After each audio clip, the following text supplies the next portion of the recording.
And we are live. All right. Welcome back to Rich Media Podcast. I have a special guest today, Scott Sikes. He's an amazing photographer. I'm going to let him brag on himself. I don't know a whole lot about him. This is why we do the podcast so that we can get the information we need so we can water the flowers of Scott Sikes. He is an amazing photographer, what I've known. I've seen him on a mutual group page. And on that page, I seen some images from this guy, and I'm an avid sports photographer for all you who know me. But his images inspired me so much that I had to send him a DM. And today, I'm so blessed and fortunate to have him on the Rich Media Podcast. So, how you doing, Scott? I'm great, Darnell. Thank you for that warm welcome. I'm very humbled. It's great to be here. I've been excited to do this with you. Since we discussed it earlier this week. A little anxious and don't know if I have to say something smart, but I'm excited to be here. So thank you. Man, you're smart because you're a photographer. You're ascended the ranks. You know, we create images and words, man, that make a difference for people. Mm-hmm. When I grew up in life, man, I was a pretty good athlete, but there was never anybody there that was recording my moments. So I don't have anything to show my children. I have one image and I'm very proud of it. You know what I mean? So imagine the things that we do for kids now and how much, they're able to look at themselves and celebrate themselves and then find the good things within themselves to keep doing that thing and becoming more excellent. We're powerful people. I just got chills because that's what I get excited about is capturing them and the memories and, if you go to like a college or an NFL game, then you're fighting for space, with all the other photographers who are doing the same thing and you're trying to get a better picture than them. Mm-hmm. But you go to the high school level and the, JV and middle school and below it, and nobody's there, or maybe high school games, but nobody else is there capturing the images. And so if you can go and do a good job and capture these images for people, so they have those memories, that's what I love doing it. And that's why I do it. Man. Well, when did you start? Because when I look at your images, man, what I see is a guy that has been trained or coached or have so much experience in this field, because I see a lot of sports photographers out there and, I call them, they're camera owners. They're not really photographers. They just own a camera, but it's your work proves that you have put in a lot of work and you have a lot of experience. So when did you start? And, tell me about that. Well, I got serious about 2 years ago. I've been shooting for a long time. It started, my daughter's 17. And when she was a baby, I was taking pictures of her, and I just had, a point and shoot camera, and she'd make a cute little face or whatever, and you click the button, and then there's a delay, and then the expression's gone, and then you've got, just a kind of a lame picture. And so I got frustrated with that. And my dad was telling me about DSLR cameras, and when you hit the button, it takes the picture essentially immediately. Mm-hmm. So I said, oh, that's what I need. And so I saved up my money, and I did my research, and I knew at the time that the research that I was doing, I didn't know what I was getting into. My first DSLR camera was a Canon T2i, and if you don't know what that is, it's a bottom of the line consumer grade camera from probably 2008 or 2010, around that time frame. The image quality isn't great. The low light capability, I think the max ISO on that camera only went up to 6400. Can't go higher than that. Yeah. And then looking back, I probably should have gotten the kit lenses, because those were better quality. But I did my research, like I thought I knew what I was doing at the time. And I ended up getting this Tamron 18 to 270 millimeter lens. And, I've since learned that, what I was trying to do was get a, one lens that I'd never have to take off my camera and it would do everything. Mm-hmm. I've since learned that it did do everything, but it did everything poorly. And if you want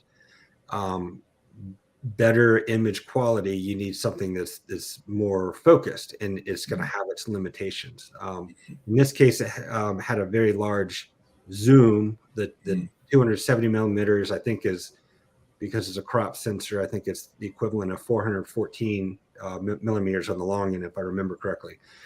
So it's got a nice long zoom, but just the image quality wasn't there. Mm-hmm. But anyway, I was happy taking shots of my daughter, and I enjoyed photography. I had it actually started before that. I took a class in high school on photography where we were shooting film. Mm-hmm. And there are people in here that have never shot film and probably never will. But that's a whole interesting thing in itself, going in a dark room and developing and looking back, it was a lot of fun. Mm-hmm. And so, fast forward a little bit, throughout the years, I would photograph just candid shooter at, family events and family weddings. I would just, on my own volition, I'd talk to the people getting married, but on my own volition, I just go and be a candid shooter and stay out of the way of the professionals. But I'd go talk to them and ask them questions, and they were thrilled to share their knowledge with me. And so that was really cool. And then it got to the point after several years that I started, seeing other people's images, and I was frustrated because I was like, why don't my pictures look like that? Mm-hmm. And for a while, I took a step back. I didn't even want to use my my DSLR camera anymore. And so I didn't shoot for a while, a few years, maybe once or twice here and there, but mostly I just didn't do it. And I truly felt limited by my equipment at that time. I wish I would have kept practicing and at it. But when my daughter became a freshman in high school, she's now a senior. She does competition cheer, and so it's football season. They did sideline and competition cheer, and I picked it back up and I started photographing the cheerleaders. And I was at every game, I was at every competition. She also did All Stars competition cheer, and so I was shooting those. And I made the mistake of letting the football moms see my pictures, and then they wanted me to shoot the football games, and then I got access to the sideline, and then it spread to all the sports. So now I shoot all the sports essentially. Wow. And from the time that she was a freshman to now, I started upgrading my equipment, and I got a Canon. I bought mostly all used. I can't think of anything I bought brand new. I bought all used equipment. In fact, the T2i and that Tamron lens were I believe the only lens and camera body that I bought brand new, and that was $1,500 in 2009 or 10, whatever it was, and that was huge for me back then. And I would show people, people would ask about my camera and be like, oh yeah, this is a $1,500 setup. Like I thought I had something. It was a big deal to me back then. Now, a lens costs that or more used. And so I went to a Canon 7D, which is a crop sensor sports camera. That's I forgot what year that came out, maybe 2008 or 2010. And a Canon 5D Mark III, which is great for like wedding photographers and so forth. And that camera is 10, 12 years old or so. Then I went to and I did this for a while, and they were better than what I had, and I was happy. And then I upgraded to, I worked 2 years ago in the summer when COVID hit. I have to go into the office every day for my day job. I can't work from home, and I was sitting in the wrong building, and so I had to come to work every day. If I had been sat in a different building, which I had sat in previously, I would have had every other week off paid. And so I was angry, and I was bitter, and I was bored in my job. And I decided to that I really wanted a top of the line camera, and that's the Canon 1DX Mark III. Mm-hmm. And I worked overtime all that summer and saved up enough money to get that camera, and I was like so excited about it, and I love that camera. And so I used that as seed money to get the camera. I was upgrading lenses. I got 70 to 200 millimeter 2.8, and 24 to 70 2.8, and I eventually got a 300 millimeter and a 400 millimeter 2.8, and just got more and more serious and studying, looking at people's images and being like, wow, their stuff is amazing. How is it so clear? How is it so sharp? I know there's a really bad lighting situations on a football field or in a basketball gym. You know, how are their images so good? And so I started asking a lot of questions. I was, shooting tens of thousands of frames per week. I was shooting, multiple games a week. I try to shoot as many as I can. Now I'm trying to figure out balancing that between getting images posted and somewhat edited and just getting more.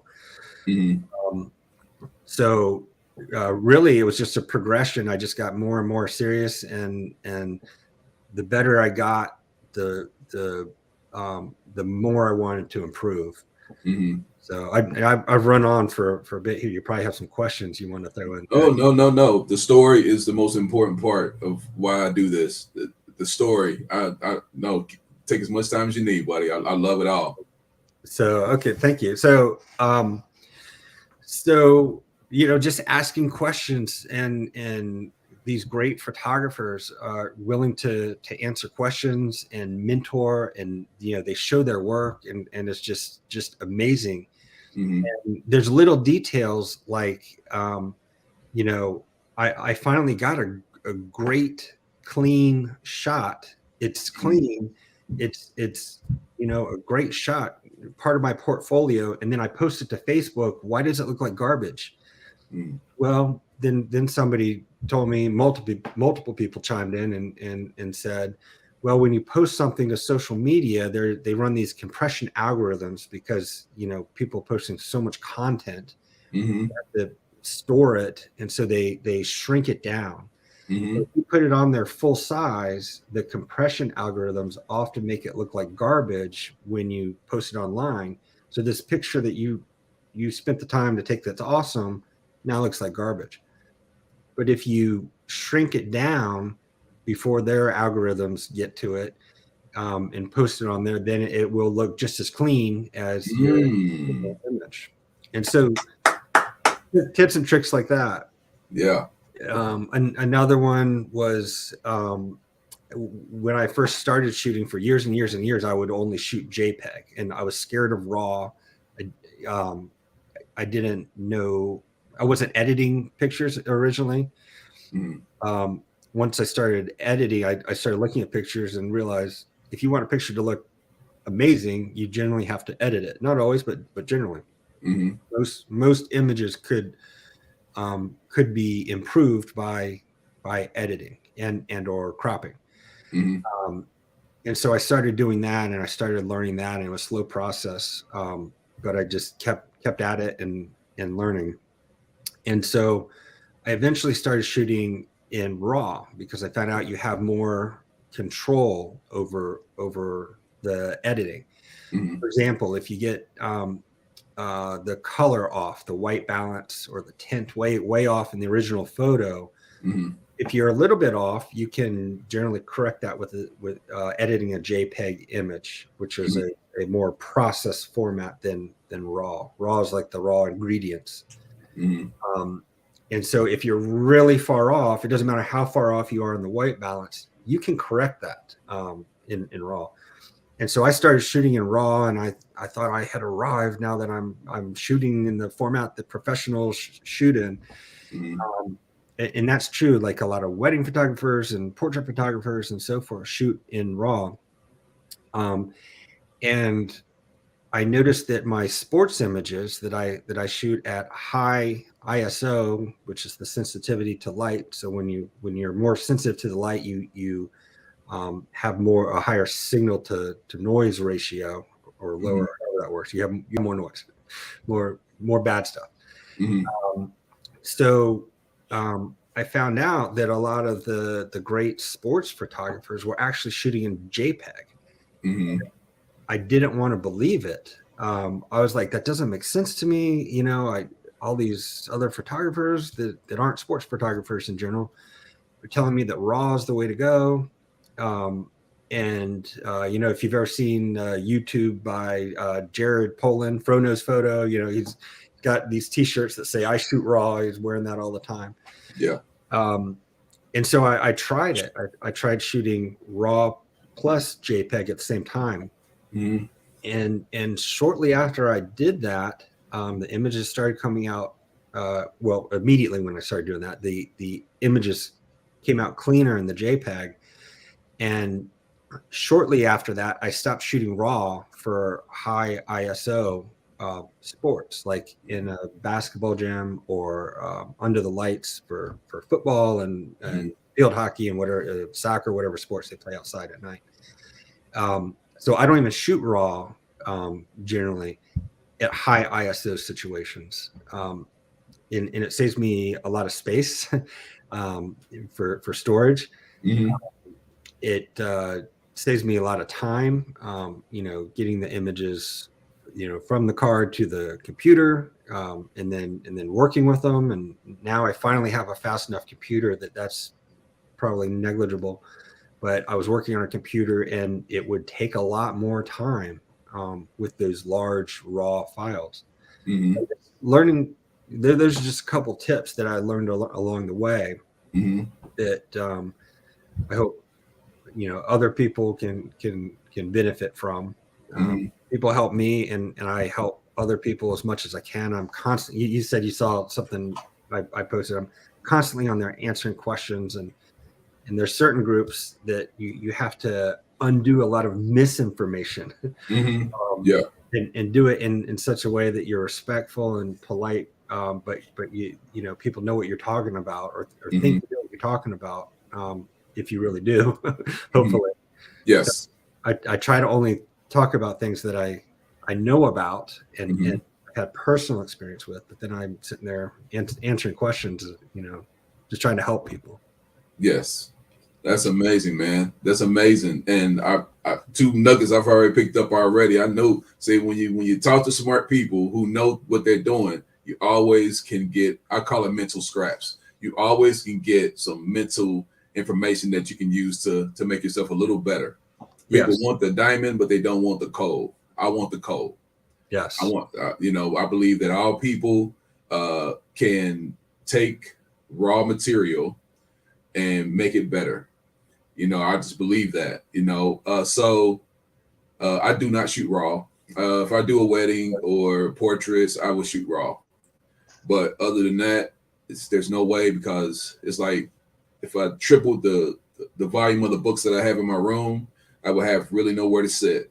And this is what that turning that RAW thing does, man. It's like it goes from 3,000 pictures to like 600 that you can take. And it's like, nah, those cars are too expensive for that now. Somebody got smart and raised the price of the cars, because you used to be able to get those cars pretty cheap, but now they've elevated them up because they understand how important they are to the camera. So now you're at one school now. Do you when you photograph the schools, do you photograph both teams? I do. I shoot at a lot more schools, actually. My daughter is a senior, and I started shooting at other schools, and I've got kind of 3 primary schools that I shoot at, but I travel. I travel with the teams, whether it's football or basketball or volleyball, and I'll go shoot at other sports, and I'll shoot both sides. Mm-hmm. And I got hooked up with a couple of companies. I'll say there's one that the company that owns the contracts to shoot all the yearbook pictures. They do both portraits and the photography candids is what they call it, the sports action.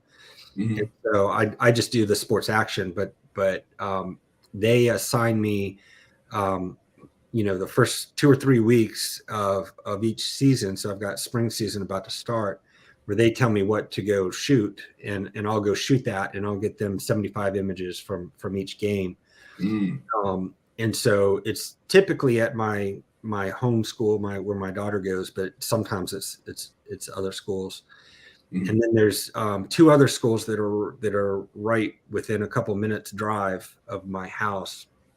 One is a high school that's a mile away, a public school. My daughter goes to public school. Mm-hmm. And there's a private school that opened here maybe 3 years ago. They just moved from another, established, but moved from another location. And it's literally like walking distance from my house. I could walk there if I wanted to, but I got a bunch of gear, so I drive. Exactly. And so I started shooting there, and they love it when I come. And so I'll expand more. I'll probably shoot less of my home school, which is John Champ in Aldie, Virginia. I'll probably shoot a little bit less there next year. Mm-hmm. After my daughter's graduated, and try to cover more schools and more sports. Mm-hmm. Because I've shot boys basketball, so many times, and girls basketball so many times, and the images start to look kind of the same, and Mm-hmm. I just like to be able to I have to say this carefully. I want to be able to shoot more kids.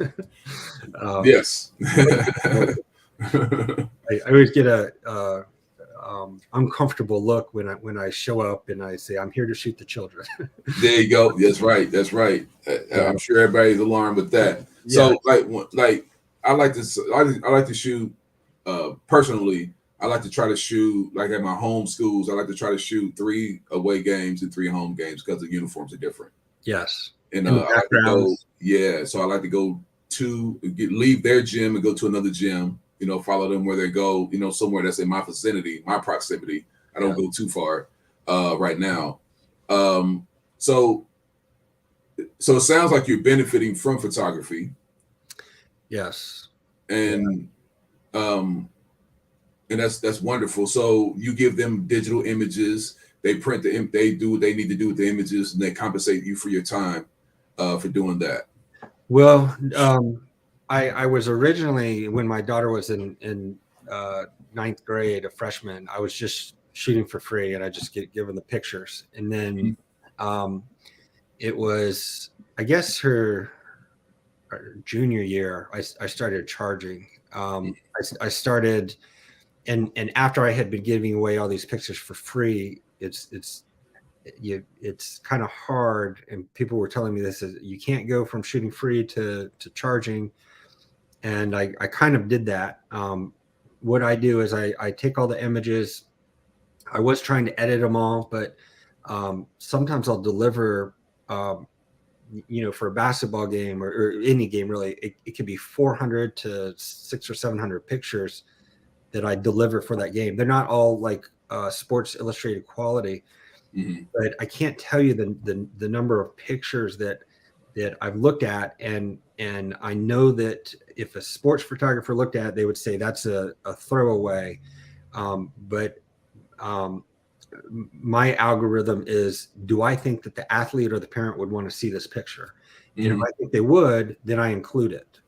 Even if, maybe it's not as sharp as it could be, or, something like that. I'll go ahead and include it, and I'll put it on SmugMug. And I can't tell you how many of those pictures have been bought. That are technically poor sports pictures, but people liked it. I've had people, even just recently, people bought pictures of them sitting in the stands. I take pictures of the crowd, and not just of the large groups of kids cheering, but of the parents. And I just sold one recently.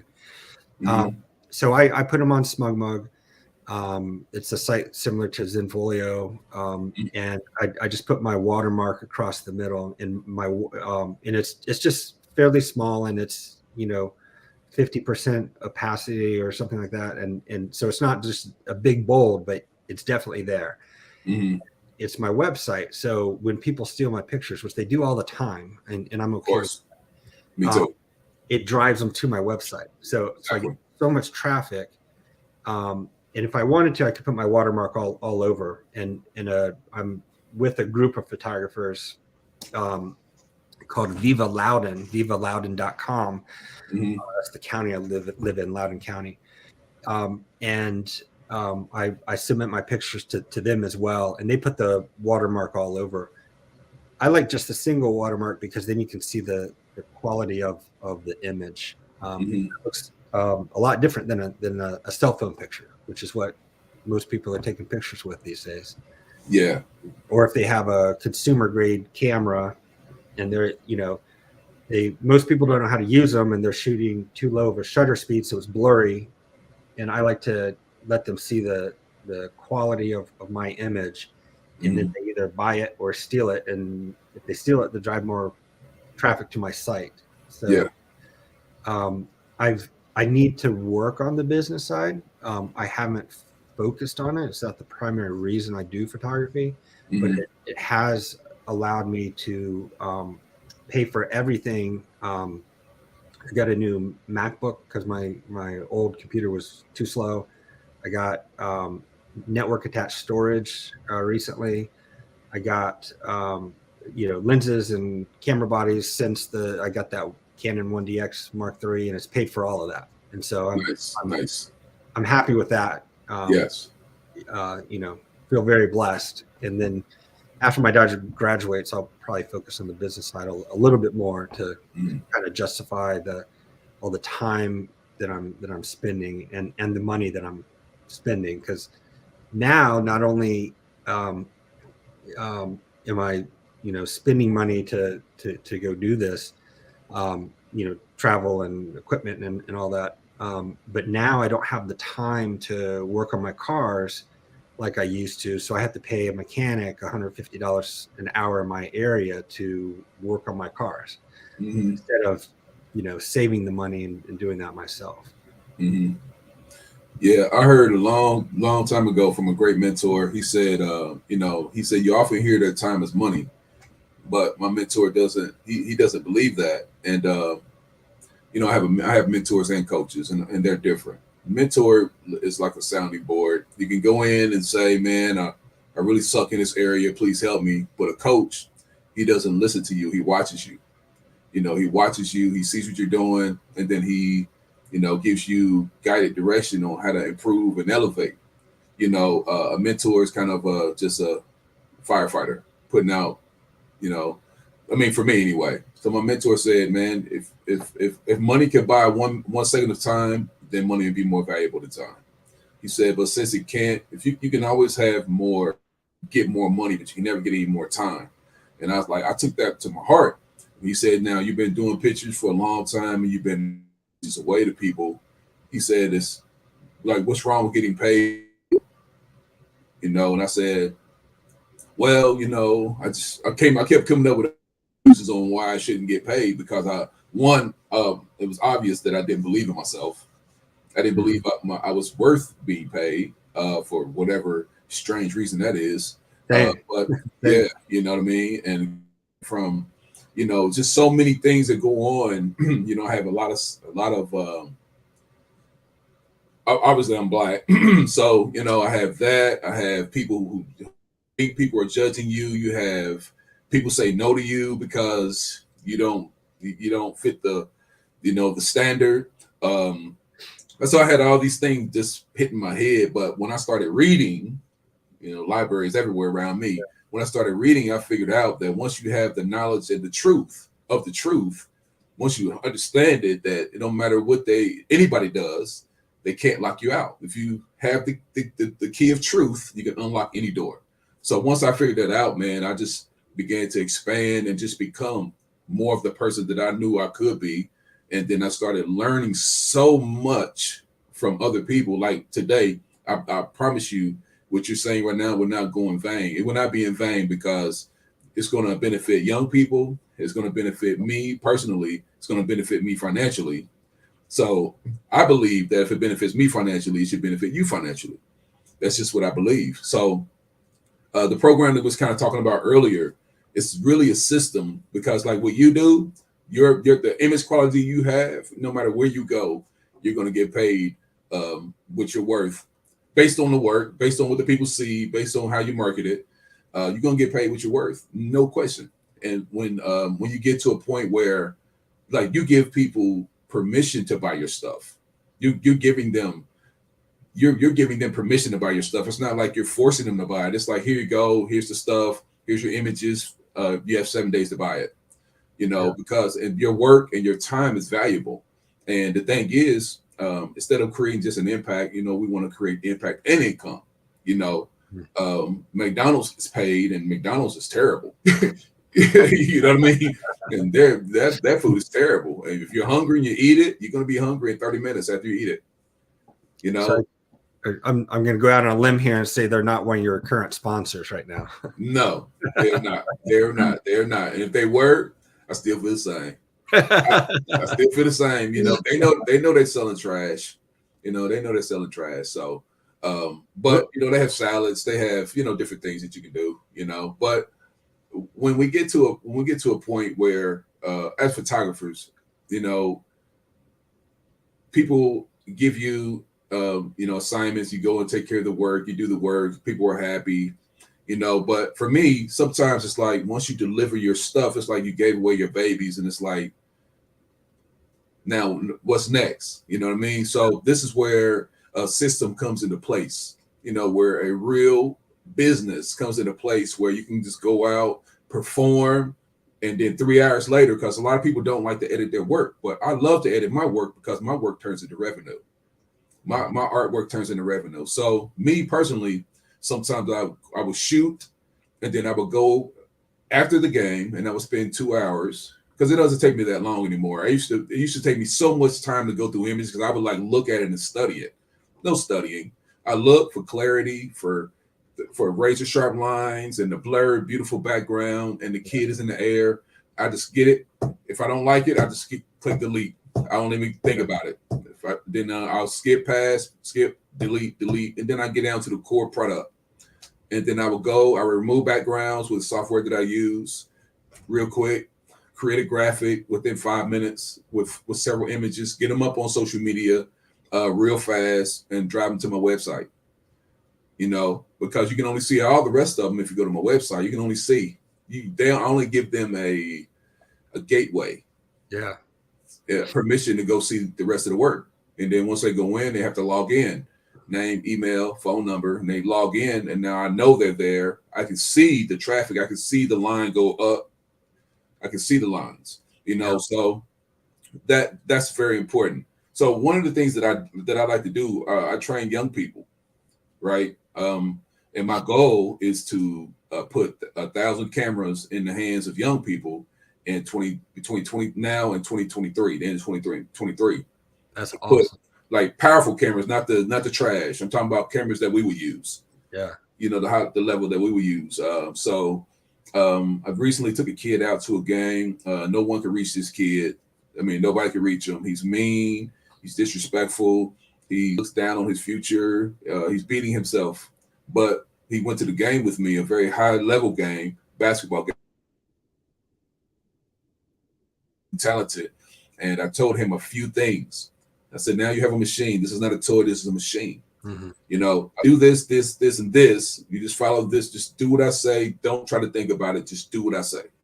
I said, you will have sellable images, 300 images, beautiful images. Well, because of the machine, and the proper use of the machine and the proper setting. Listening to someone who can teach you. Yeah. So, like, do you see yourself like grabbing kids out of the stands, kids who will be interested in doing photography? Do you ever see yourself like develop yourself that way? Yeah. Well, whenever I see somebody shooting on the sideline, I try to talk to them, and it's frequently kids. They're taking pictures from yearbooks, and I take pictures of them actually, and they love that because they never get pictures of themselves because they're always behind the camera. Yeah. I love to hide behind the camera. Yeah. But I'll talk to them, and I'm like, yeah, here, take this, you give this a shot, and I'll let them, use one of my lenses. If they're shooting with Canon, then we can put it on their camera, and I'll do that. There's one kid for football. He'd already graduated, and he came back to at least half the games, most of the games, I'd say. And he was shooting video, and so I lent him I said, here, try this lens. It was my 70 to 200 2.8, and he loved it. And so he would come up and ask me if I was using the lens, and because I've got multiple lenses that I take to games, and so that's one I use. But I'm like, hey, yeah, go for it, man. And I ended up buying him a monopod, not a $400 one like I bought for myself, but I got him a monopod because he would ask to borrow my monopod as well. And he was just like so thrilled and thankful. And people ask questions, and I'll try to help them, and people will ask, why aren't my pictures looking like yours? And I'll say, here, let me see your camera. Let me show you this picture right here. Your shutter speed's too slow, and so it's not freezing the action. So let me help you set this so it does. And they'll come back later after taking pictures like, oh my God, my pictures are so much better. Yeah. And just that, that little bit of knowledge and help. That's what I'm passionate about. I'm passionate about teaching and helping people and mentoring. Some of my clients, they've hired me to take pictures of their kids, and then they're getting cameras, Canon R6, which is a really great camera.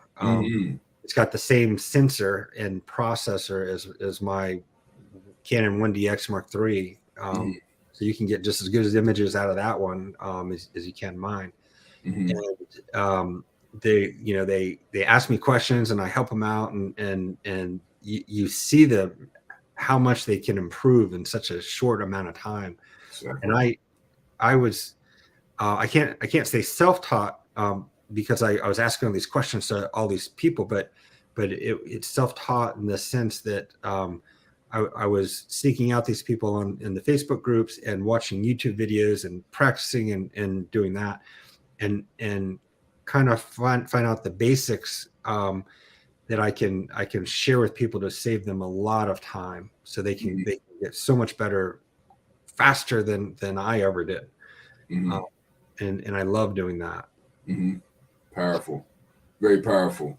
So I have in Indiana. This is where I live in Indiana, a city called Indianapolis. Go away Colts. I mean, sorry. Anyway, so I found a niche area to again create more revenue. I love, my mentor, he taught me one key thing. He said the reason you don't make as much as your goals demand from you is because you don't make more offers. You got to make more offers. So with that, now I'm in a school, after school program, and I actually put cameras. I bought a bunch of T3Is. You just point, you just push the button and the flash, you get whatever picture you're going to get. But these kids are so hungry, for it. I see them once a week on Wednesdays. The school actually pays me to do that, which is weird. But, I would do it for free, but they insisted that they pay me, and I didn't resist it. You're putting these cameras on remote? No. I'll actually go to the school with cameras. Yeah, and they use the cameras to take pictures. Oh, the kids. The kids do. Oh, okay. Sorry. Yeah. So I have a group of young people that are hungry for it. So I'm teaching them all the skills that I have now. That's awesome. And then so every time I teach something, it's amazing. I elevate. Yeah. It's amazing because I didn't realize. Well, first of all, our line of work is unlimited. Yeah. Yeah, people say, "Oh, there's a limit." There's no limit Mm-mm. because we don't have enough life to touch all the things that we can really, really do with this. So one of the things. So do you print books? I haven't. In fact, Ooh, I can't. I don't think that you can buy prints from my website, but I haven't printed anything myself. So, wow, which I need to do. I Scott, please. Somebody just bought a bunch of digitals and made their own photo album for their Yeah. daughter, their senior. But yeah, I Hey, this is what I Amazon. need to learn. Hey, Amazon, man, make it easy for people. You don't want people like I'm gonna tell you if you create a document, beautiful images in it, a beautiful cover on the cover. I'm telling you, they're not gonna look at it. They're going to pull out their credit card. They Okay. already know they're going to buy it, and the thing that they're going to buy it. It's no question at all. You know, I highly recommend that you use, find a book company that can get you some prints for a good price. You know, you can get 20 pages for like $5. You know, 20 pages is solid, especially if they're 8 by 10. That's Yeah. solid for $5. You know, that's really, really solid. And I like to be transparent. You know, I don't want people to think that they're buying. Then you're not getting. So I buy it for 5, and I trade it to you for the price that we agree on. Yeah. You know, it's a trade, and plus I put my wine, my time, my energy. I have to drive there. It's a lot of things that go into that. Shutter count on your camera. Yeah, well, I have a mirrorless, but Yeah. yeah, it doesn't count. But which is beautiful. So I guess so. You're doing really, really well, and you're thinking about expanding. Like, so what's next for Scott? Like, what can the people like? Because you said Virginia, right? Yes, Northern Virginia. Right. I'm 30 miles outside DC. Okay, man. It's So a you got some good busy athletes. area. The, Yeah, yeah. some people, when they hear Virginia, they think West Virginia and rural and so forth. I'm the suburbs, and it's very congested here. Yeah. So you got a lot of people to shoot. I, I mean, you got a lot of pictures to take.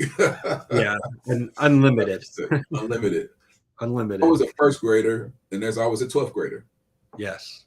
We never run out of clientele. We'll never run out of content.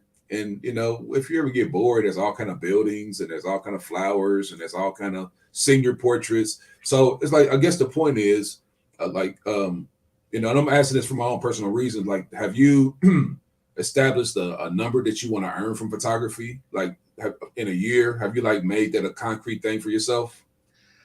I haven't. I and people have asked me if this is my first of all. They'll ask me. They assume that it's my full time thing because I'm walking around with Always. professional equipment. And people will ask me, do you want to do that full time? And my answer until recently has been no, because I want it to remain fun. Mm-hmm. I don't want to have to take jobs that I don't want to do. I don't want to be a wedding photographer. I love shooting weddings, usually when it's people that I know. Mm-hmm. I know a lot of the guests, and I'm taking pictures of everybody, not just the wedding couple, whatever. But I don't want to be a wedding photographer and book my weekends out 1 to 2 years in advance. And it's just not my thing to do full time. And I was thinking, how could I possibly make that much money doing sports photography to be able to do it full time? And if I did that, I would have to earn $30,000 or $40,000 a year more doing photography than I would in my job as an employee because of all the benefits and so forth. I was like, there's no way I could possibly do that. But recently, I obviously have a passion for photography, and I feel like it's a calling on my life. In what capacity, I don't know. And I've been asking God, praying to God, please share whatever the calling is you have on my life. Please, give me a glimpse of that. Let me know what you want me to do. So I'm just being patient and seeing where things lead. Mm-hmm. and I'm gonna kind of finish out this year with this spring season and see where things lead.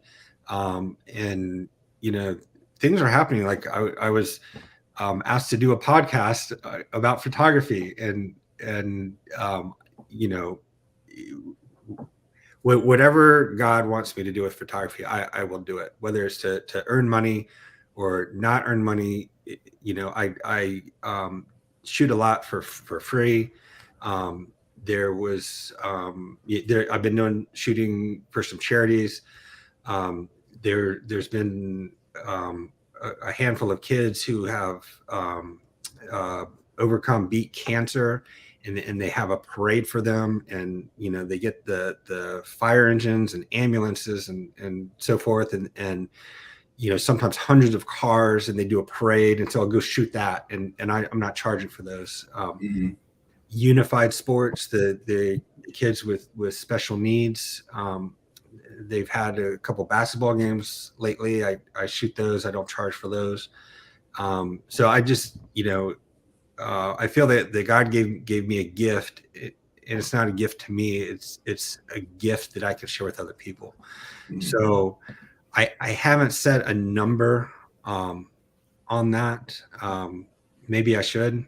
Um, I think that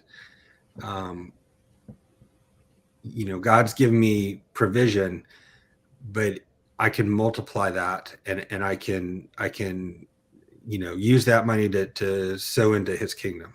And hope I didn't get too spiritual, but that's where I am. And Man, um, we're spiritual. I'm a spiritual person.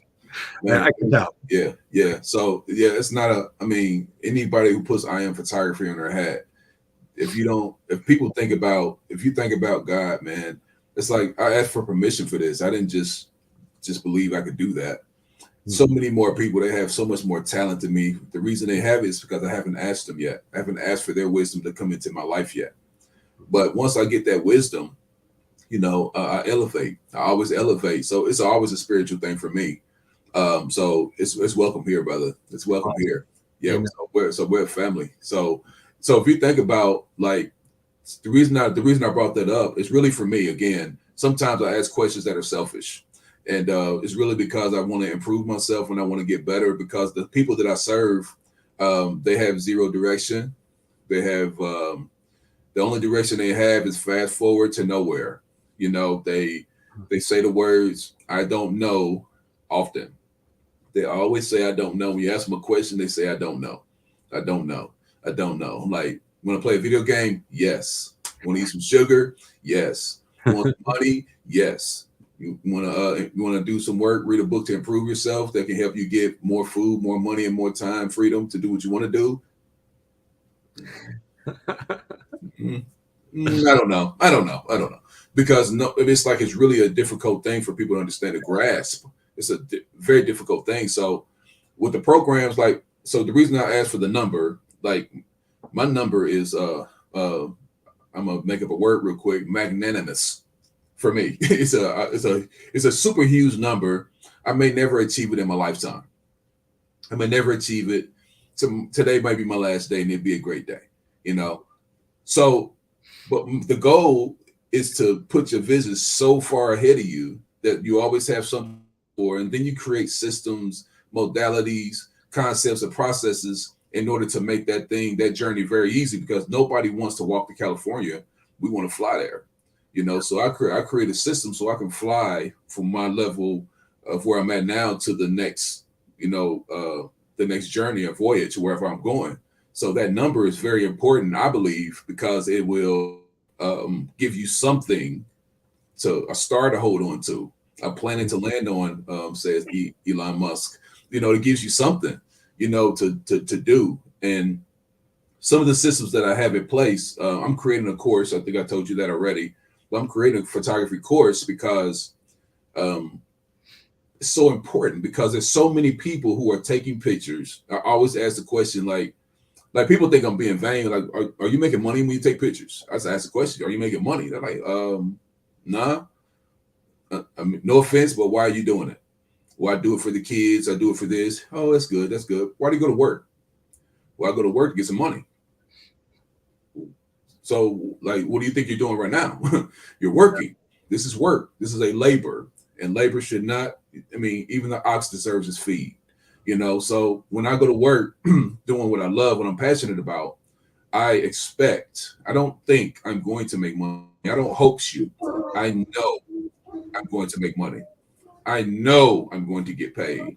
You know, and I do have people. You hear that weird noise. It's super windy outside, and it's like blowing my windows. I don't know if you can. Oh yeah, that's okay. Yeah, I thought it was. I thought it was somebody asking you something. No, it looks like trees are about to blow down or something.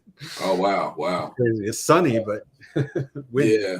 Yeah. So Sorry, I didn't mean to interrupt. no, you're fine. You're fine. This is real life. So what I like to do, this is all unedited. I never edit. So Okay. if I bumble that, you see, there's no viewers. There's not 4 viewers. A couple people jumped on from YouTube, and they said some rude stuff, like they called me names. I blocked them, but Okay. like I don't even know these people. They talking all this. They talking mean to me. But anyway, so I don't like to edit things. I like things to stay raw.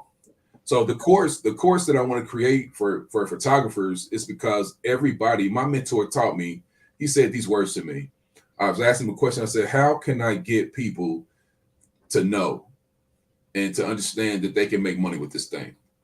And he asked me a few questions, and then he said these key words. He said, "Say this to the public, and then shut up." He said, "Picture perfect profits, how to turn pictures into profit and get paid like a pro." I said, "Whoa." Picture perfect profits, how to turn pictures into profit and get paid like a pro? Who wouldn't want that? Who wouldn't want that if they're taking pictures and they're not getting paid like a pro right now? Everybody. You know what I'm saying? So he told me to use that and put it out there, create the course, put it out there, put $1,000 price tag on it. He said 1,000 is too low, but you need more confidence in yourself. He said $1,000 is too low, and he said you should set up for 10,000, or you're gonna have too many people. Once it gets out there, you're gonna have too many people. You're gonna have to address too many questions. You're gonna have a bunch of weird requests and all of that. He said I should set up for 10,000. He said if your goal is 250,000, you have to do that 25 times. And if your goal is you do it with 1,000, you got to do it 250 times.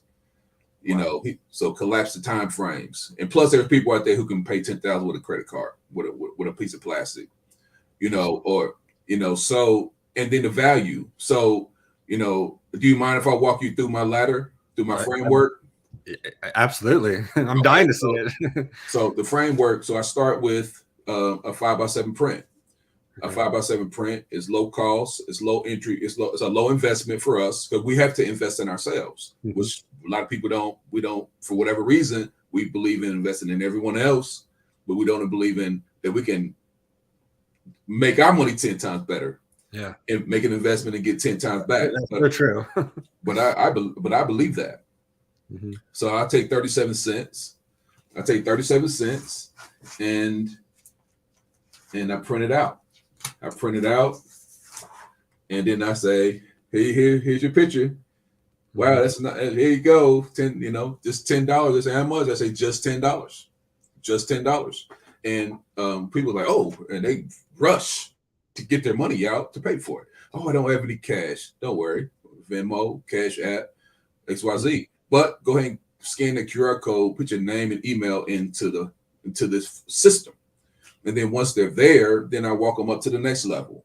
The next level is to create a magazine cover, a very image like this with no background, with a lot of information on it, like that make him look like a superhero. Yeah. On the cover of a magazine.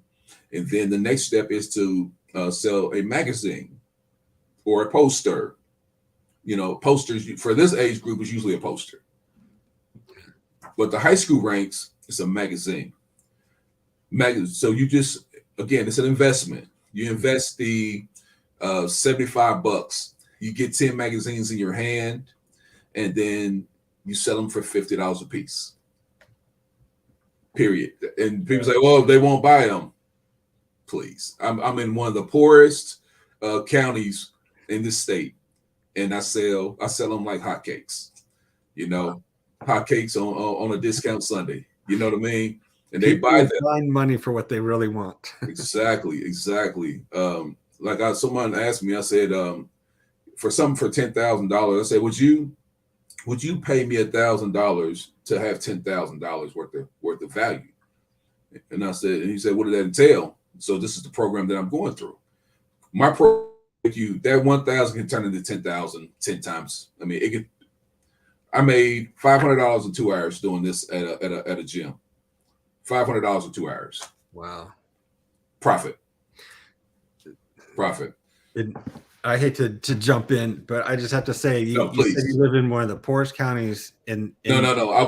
My photography's being where I'm getting the most of my income right now is coming from the poorest place in our state.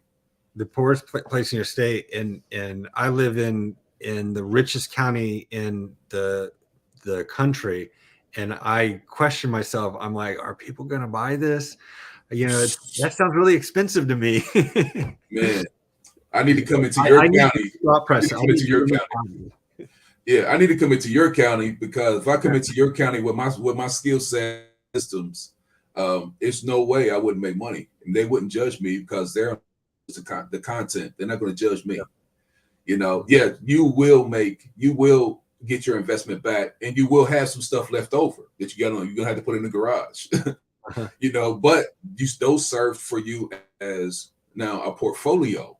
Now you can show people what you have. You can show them the stuff, the information. So now you move up to the next level and you create what's called a custom magazine, where it'll only be just the one kid all the way through the magazine. Okay. So you do the team first. Okay. You do the team magazine first. You have images of all the kids. You sell that. And then you move up to the next level in the ladder of escalation. You want to elevate them up, keep giving them more and more products that they want. And then you make this one. You do this in the order I said, because team magazine, they're definitely going to buy the custom magazine. Yeah. They want the team and then in the custom the team magazine, you want to have autograph pages in the back, so the kids can get the magazine and then they can sign each kid's magazine. That's so cool. Every kid on the team has their own custom magazine. Every kid does, whether they played or not. If you're a layup All-American, you're going to be your magazine is going to be the best layup magazine, warm-up magazine in this state.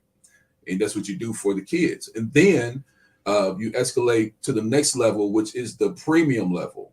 Now, I'm giving you some real game right here. All right. Some real game right here. So now you go to businesses. Now, I'm giving you the framework, but you have to see how this stuff works. It's detail upon detail, precept upon precept. So it keeps building itself so easy once you understand it. You're a smart guy, so I know that you would understand it so simple. You would make it. I won't say that. So now you want to go to business owners. And you want to talk to the business owner. You say, hey, Mr. Pizza Man, my fans of my photography love your pizza. Hey, I want to put an ad in my magazine, and I want to put a QR code. And when they scan that QR code, I want you to give them a free breadstick when they come in on Tuesdays. Is that cool with you? And what they had to do is they scan the QR code, they put their name and email to receive the discount coupon, which comes automatically through email. Okay. Now the business owner gets a metric. They know that people are scanning the QR code, and they get an email that they can follow up with them and send them deals and coupons and anything they want.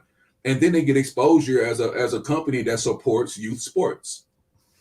And you ask for $1,000 a year for that. Awesome. So that's the premium. So that's the now if you elevate all the way through that, at the end of the year, you should be having 10 businesses in your magazine that are paying you $1,000 a year, which is $10,000 a year.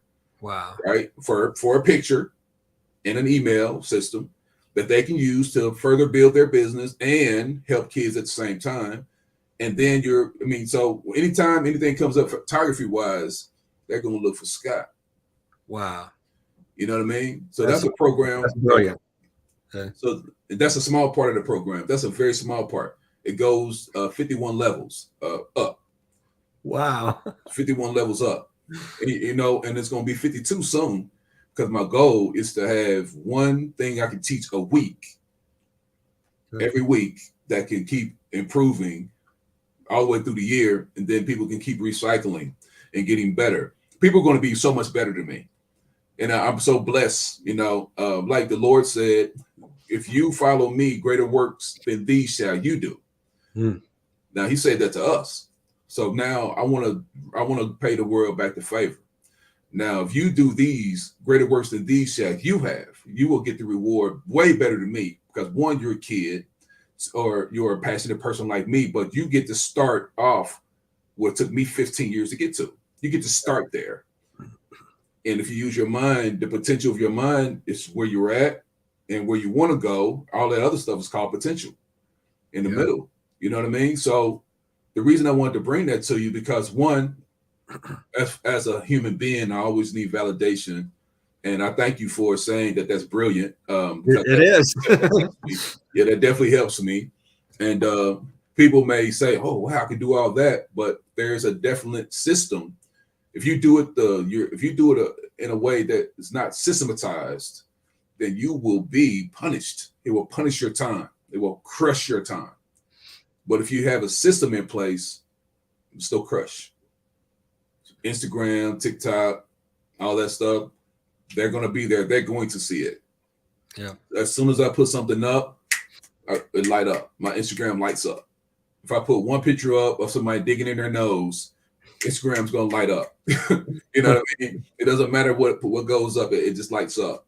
Yeah. So that is a system, a small part of the system. There's 51 more levels that could go.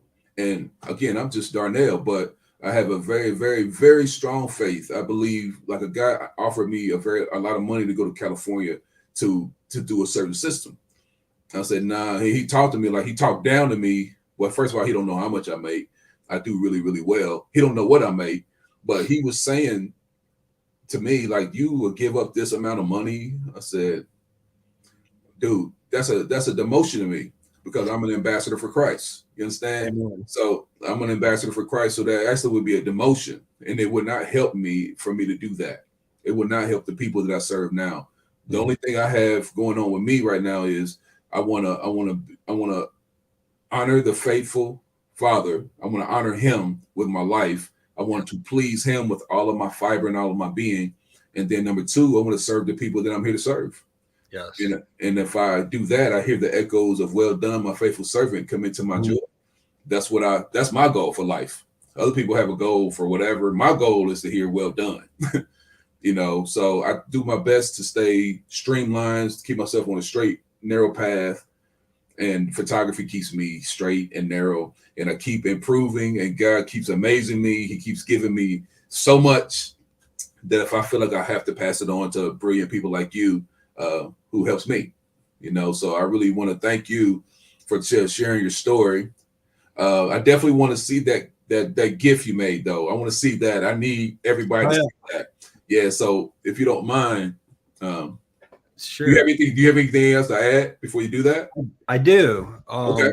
Like, just the things you're saying just really speak to my heart. Photography keeps me on the straight and narrow too, and I've suffered from major depression my entire life. And I was on, and I also have Crohn's disease. It's an autoimmune disease that affects the GI tract, and I had part of my colon and small intestines cut out and so forth, like major surgery.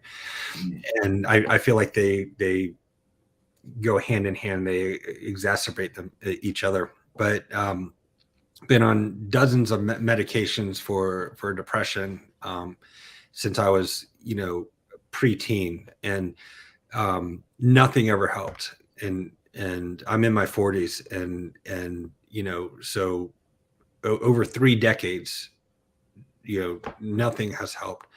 I finally found a medication that is a totally different type of medication. It's actually an anesthesia that has relieved my depression enough that I can get off the couch, because for years I would go to work it would suck what little energy I had, and then I would come home and sit on the couch, and I was miserable. And this medication has relieved my depression enough that I can get off the couch and go and do what I feel is my calling. And that's the second piece that I wanted to get to was I feel like a lot of my people say, what are you depressed about? I wasn't depressed about anything. I was depressed about everything. And I feel like it's because I wasn't following the calling on my life. And I feel like I was saved many years ago, but I don't feel like it was until recently that I had a personal relationship with Jesus Christ. And that has changed my life. And so just like you, I just want to be a good servant for Christ, and to do whatever it is that he's called me to do. And it's totally changed my outlook on everything. I don't worry about certain things anymore. I was always worried about money, and now I know that he will provide provision for whatever it is that he wants me to do. And so I don't even know how to articulate some of this stuff, but what you just said just really spoke to my heart. Man, well, I'm gonna say this to you, man. Congratulations on getting off the couch. Thank you. Congratulations on getting off the couch. And I want you to think about, this is something that I learned personally from a very great mentor. I should call him a coach. He said the flesh is weak and the spirit is willing. And when he said that to me, the first thing my mind went to was, my flesh is weak, which means I have to do those weak things. I have to be depressed. I have to be anxious. I have to worry and all that because my flesh is weak. But he said, who said you are the flesh? He said, walk by faith, not by sight. Sight got to do with the flesh. And I said, okay, I understand that. Mm-hmm. And then I figured out, after, just thinking and asking God for wisdom. See, I could be a junky person in God's eyes, which I know he sees me as a wonderful person from his perspective. But I could be I could be a waste of space. I can be a dirty rag in his sight. But if I ask him for wisdom, he'll give it to me. Amen. And so since when I figured that out, I asked for the wisdom and he gave it to me. Mm-hmm. And I said, but am I supposed to be this? Am I supposed to be able to be this? He said, the word that I've given you is enough. Take the word. It will not return unto me void. You can stop it though. With that weak flesh, that the weak ideas you got, this is speaking to me. So instead of me saying my flesh is weak and then letting that be the leader, I said my spirit is willing to do what? Be love, peace, health, happiness, self-control, sincerity, water the flowers, speak kindly to the people, shake my neighbor's hand, help my neighbor pick up the trash when the trash can blows over, help the old lady across the street, help the kid buy some groceries for us to afford it. I can be that willing person. So then I said, Darnell, when I look at myself now, this dude is a slave. This body is a slave, and it does what I tell it to do. If I tell it to get up and cut the grass, that's what it must do. If I tell it to go to the game and be a blessing to somebody, that's what I must do. That's what this body must do. It's weak. It's not strong enough to stand up to my will. Yeah. So, so once I understood that and took this flesh out of control and then put my mind back in control, and my soul is definitely depressed now. My soul is depressed, but my spirit is smiling, because my spirit I'm dead. I want my flesh to die, and I want to live through the faith that I move in. And I could not understand that or articulate that without being in this space of photography. There's no way I can see that picture that clear without being able to form that image in my mind, where I can see my flesh doing what I tell it to do rather than what I feel like doing. Because if I don't feel like, the only reason people don't do something is because they don't feel like doing it. And if they do it, it's because they feel like doing it. So I had to get that out the way. That feeling thing had to get out the way. And then I became a disciplined person. I became a disciplined person, which means I'll do disciplined things and I'll have the results of a disciplined person. So I don't care what I feel like. I just get up and go. When I tell my flesh to go, that's what it must do from here on out. So yeah, that's such great wisdom. yeah. So that came from the clouds. That didn't come from me. I promise. I asked, and he gave it to me. He poured on me liberally. And when I look at myself now and the junky things I talked about in the past, my flesh was in control the whole time. But yeah, so yeah, take that to heart, man. Your body got to do what you tell it to do, and if you tell it to heal itself, that's what it got to do. Amen. That's what it got to do. Yeah, so show us this gift, man. Show us how to work it. Show us how to work it, man. Hey, thank you for sharing your story, man. You're a very powerful person, man. You are so powerful, man. I wish I could just.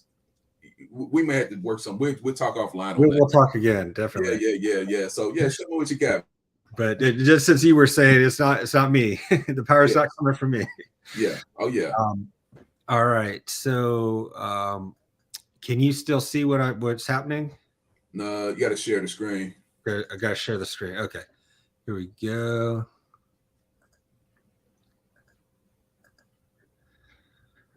Entire screen. Okay. You can see my screen. Let me see. Add the stream. Now I can. You can see me sharing, and you see Google. I see Google. Yeah. Okay. And so I just some notes. Let me grab my card real quick so I can make some notes. Okay. Anybody who's watching this later, you might want to make some notes because you can make some pretty cool images with what he's getting ready to share. And honestly, if you take some notes, but even if you don't, I'm going to show you how to do it where if you don't have the opportunity, you're driving or whatever, you don't have the opportunity to take notes, you can figure it out. Okay. You just let me know when you're ready. Yep, I'm ready. So I just went to Google and this is what people said. They just, look for a place to make GIFs. So I just said, make GIF. I think is what I typed in. Mm-hmm. And this is the first one that popped up, easygif.com. Mm-hmm. And so I clicked on that. And then it's kind of a busy site, but animated GIF maker. And just kind of here in the middle, you just do choose files. Mm-hmm. And it shows you all these different formats, up to 2,000 files, max file size 6 megabytes or 100 total. And so you just do choose files. And let's see if I can find them again. I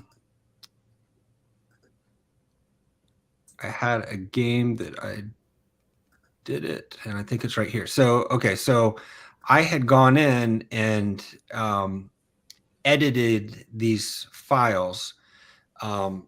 They're pictures that I took at a basketball game. It was a sequence. They were all in focus, and they turned out well. And so I picked this sequence. I think there's like 20 files, and so I'm going to select all of them and open. So just choose the files and open them, and then you upload and make a GIF. And it's that simple. Nice. I think my computer's doing it now. It doesn't. Yeah, sometimes when things are streaming, it takes a little bit longer for some reason. So okay, so I see the browser's thinking. It doesn't look like it's doing anything, but I got that clue up there that it's doing its thing. Yeah. Uploading the files to the website. The website's making a GIF.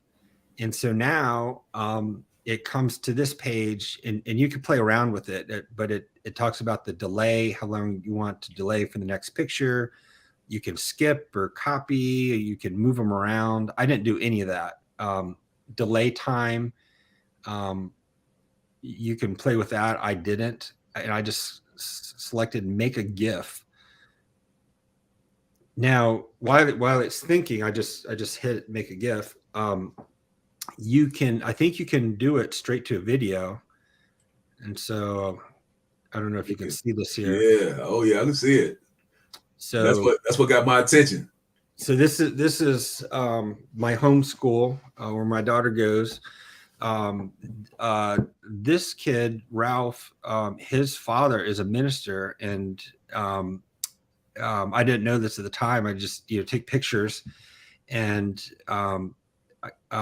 one of the kids on the team, I'm good friends with his parents, and they said, "Oh, you have to show his parents." And so I met them and showed them, and well, I just showed them the pictures. This was right after the game.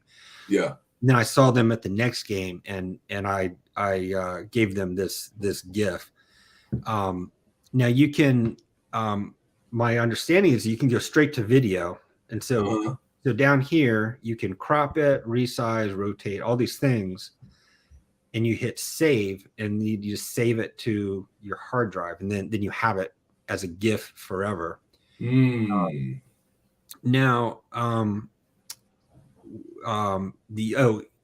right here it says convert. You can convert it to these different formats. So you can convert to a movie. I think that's what I did. Convert to a movie. I think you can do it straight to a MP4 or whatever. Okay, so now here I think you just hit save or convert GIF to MOV. So it'll do that, and you can do it to an MP4 or whatever. So the reason that you do, and then you have to hit play. So the reason I did that is after I made the GIF and I tried to upload it to I did a loop here. After I uploaded it or tried to upload it to social media, you can't upload a GIF directly to Facebook or Instagram, but it will let you upload movies. Yes. So that's why I converted it. I just don't know what I'm doing. So I made a GIF and then converted to a movie and then was able to upload it. Wow. So again, just real simply, I literally typed in make GIF. Yeah. It was the first thing that showed up, easygif.com. Upload your files and hit the button, and it does everything else for you. So did you compress the images before you did that? Yes, I tried it both ways. I tried doing large files and large JPEG, and then I also made small JPEG, like I would put on social media, a smaller size, and the smaller size seemed to do a little bit better because it compresses them. And so if you go ahead and compress it ahead of time, then it doesn't have problems with compression algorithms. So for me, it worked better. I'll play around with it and so forth. You can play around with it, but that's what I did. I saw other people do it, and I was like, I want to learn to do this, and it worked out well. So. Oh yeah, man, that opened my eyes big time. It opened my eyes big time, like seriously. Like, so, yeah. How many frames per second did your Z6 II? I want to say between 14 to 16. Okay. Yeah, so that was shot with my 1DX Mark III, which shoots 16 frames per second, and that's what it looks like. And you can go in and change the delay and whatever. But if you change your and the reason I did this was each one of those frames is a picture shot at 1,000th of a second, which is what I shoot sports at, and it makes it nice. It freezes the action, makes it nice and clear. You can, if you want to slow it down a little bit, you can play around with it, but you've got, pictures, and you've also got, kind of a choppy video. So you've kind of got 2 for 1. I found that it's hard to try to do video, which I know next to nothing about, and photography at the same time. Trying to get into video. So this is maybe a step in that direction where I can kind of get a GIF or video product at the same time I'm doing still pictures. Yeah, I like to do video like when they're warming up. Okay. I like to do that. That's when I get my little practice in, because I used to do video long ago, and I was pretty good with my $73 camera. I was really good at it, and I could make almost an invisible video. It was just it was terrible. It was terrible, but Yeah, I just practice. I like doing it with my camera because my camera, it gets such great like quality. Like I see people with their big fancy stuff, but then I have my camera, and my videos are, I don't know, they're just good. I mean, they're really really good with that Z6. I want to get the Z9. It's about 100. It does 120 frames a second. Wow. You know, on a certain mode, On the video, which is yeah, ridiculous. yeah. And then you can get like 40 frames a second on the stills, which is ridiculous. You know, you won't miss anything because you don't move that fast. Because movies, they shoot at 24 frames per second. So if you're doing 40 frames per second, you're doing faster than regular TV that might be at 30 frames per second. Exactly. I probably would dial it down. I don't know if I would ever have it that high for any reason, unless I was doing a GIF. Yeah. You know, creating those. But I'm definitely going to do that. I don't think I'm gonna play with it, and I'll tag you in it when I. Yeah, please do. I'm gonna start using TikTok, and I'm gonna start using TikTok and Instagram a lot more. That seems to be the avenue, you know, to get me. I don't know. I've sold 60 magazines pretty quick of a brand new school that I went to, and I sold like 60 of them. Like, and I didn't do it. I didn't print them. You know, I took in like 10, sold those, and then people were like, "Where'd you get this from?" That website. Yeah. You know, you can make money off TikTok just by having a lot of followers, and going live, and people can just give you money right there. My daughter has close to 100,000 followers on TikTok. Oh wow! What is her TikTok? 100,000. How did she do that? Hang on. So, well, she started. I have to look up her TikTok. She started on Instagram, and she had like 34,000 followers on Instagram. Mm-hmm. And she did makeup. She's really talented as a makeup artist, and she doesn't do that anymore. Building an Instagram, she still does makeup for people sometimes as a business. Okay, so her TikTok is Sid Sikes, SYDSIKESS.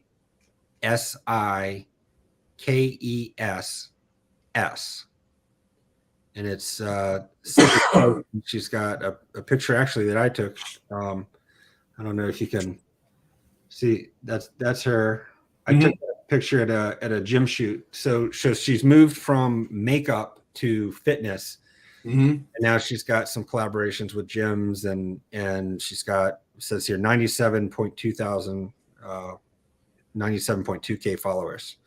Wow. And she's not 18 yet, so she's not making money on TikTok. But as soon as she hits 18, she'll be able to make a little bit of money.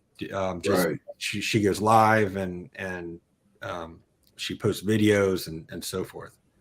That is amazing, awesome, man. That does she do? Did she build a course on how to build a following? She has not built a course. She just hooked up with somebody who, I think they have like 1 million followers. It's a father-daughter team. The father's a photographer, and the daughter, she makes videos and so forth. And the father, he's excellent photographer. He does portrait stuff, and you see his work. So he'll post pictures of his daughter on his page, and his daughter will post pictures of herself on her page, and they'll tag each other. And they've figured out, we're trying to learn, they figured out how to do the algorithm. So you go on TikTok, and then you go quickly to Instagram, and you do certain things. And I'm still trying to figure it out. Okay. They figured out this combination, and it grows, and they're helping each other grow. And they're making some decent money on those platforms. Nice. I definitely want to figure out how to make those cool, because I see kids all the time with cool photography TikToks, and I have again, I'm asking for wisdom. Matter of fact, Father, give me the wisdom to make creative TikToks. I need that information. Download that immediately as soon as you get this message, Father. So I hopefully I get that today. I know you got a lot going on. So yeah, man. Well, great to have you on the show, man. Thank you. This has been awesome. I didn't know what to expect, and this has been a blessing. So thank you. Yeah. So I hope, I like to ask everybody who comes onto the show. So will you come back and do another show, and talk again later? I would love to. If we get a single watch on the video, if someone likes the video, I will come back. I would love. You know what? We're gonna get way more than that because it's gonna be put out there where I run numbers to the video, so people are gonna see it. They definitely. I don't like to put it on my personal, so I put it on a blank group page. Okay. It's being streamed in there right now, and then YouTube, and so it's streamed on 2 different YouTube channels right now. I don't have anybody on either. I have no followers, not yet, but the goal is I don't want followers. I want contributors to be a part of my world. I don't want followers. I want contributors. I want to iron sharpen iron. That's what I need. So what is your YouTube channel? Is it Darnell Photability? I don't even know, to be honest. Which, strange enough, let's see, what is my YouTube channel? I have no idea. Let's see. Let me go here. Switch account. I think it may call it Mental Scraps. Yeah, Mental Scraps. I'm looking it up now. Let's see. Home. Oops. Videos. Let's see. Oh, because it's taking me to my own stuff. Okay, I see the podcast going live here. Yeah, yep, that's us. That's us. Yeah, man. So You just got your first contributor. Yes, sir. Yeah, some Awesome. people were stuff. I don't know why. I know these people. Did anyone ask any questions or anything? No. It was just mean people. Okay. Just a bunch of mean people jumped in there. I don't have any following, but that's definitely gonna change and improve because, this opened up my eyes a lot, man. I appreciate you being vulnerable and sharing your information. Sharing story, and wherever you live, man, they should be very thankful that you are there because you take some of these ideas, man, and put your information in their hands, man. Make more offers. Just make more offers, man, and send them up. And I'd like to talk to you later and show you the behind the scenes as I'm making my course. You can kind of help me develop it if you like, and then you can get the same information at the same time as I develop it. Awesome. Okay. Yeah. So, all right, man. I've been asking God for wisdom and guidance, and I got it. I got a lot today. So thank you. I appreciate your time and inviting me on. Yeah, no problem, man. We both got it then because he's raining on both of us, and I think that God has big plans for people who want to help and see people improve and elevate in 2022 and beyond. Yeah. So, all right, man. Well, we will be in touch. Shoot me your, if you don't mind, shoot me your number in the messenger so I can have your number. I will. And, and let's stay in touch, man. I look forward to getting to know you better. Yes, sir. Yes, sir. All right, man. Well, you have a great one. All right. End this broadcast. Hold on for me 1 second. I'm gonna end this broadcast real quick.